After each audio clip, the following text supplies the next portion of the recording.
This is an exercise that top biomechanics vet Rachel Murray from Rossdale's gave me to work on with some of the horses. I've sort of adapted it to suit the various different types of horses I have. And just to be able to, ultimately you walk over the poles and you'll see at the end of the video.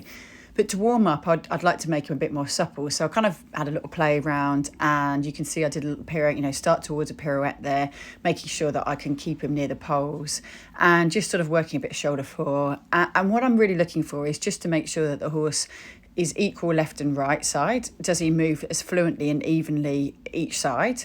And if not, I need to work on that more, and perhaps where is the stiffness.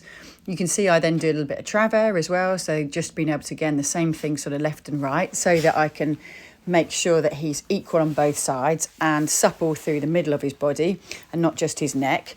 And again, you can see how far, because you've got a long line of poles, you can see how far off the line you come. So do they drift away, or what happens? Which side is easier to get more bend? And this sort of thing I just find really interesting for sort of awareness of how supple your horse is and how easy it is. Plus, it sort of gives me a bit more of a focus, perhaps on a longer line, where they're going.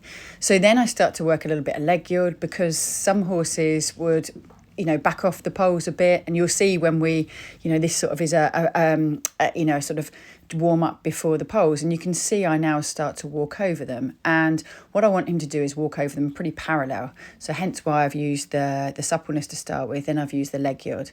And now really, so what I'm really doing is just leg yielding over the poles, and you'll see he makes some little mistakes there. So I want him to do this with relaxation and softness, and rather than tension. So just sort of meandering up and down them now, just to be able to make sure that he takes his time, and he's able to take time to think about where his feet are.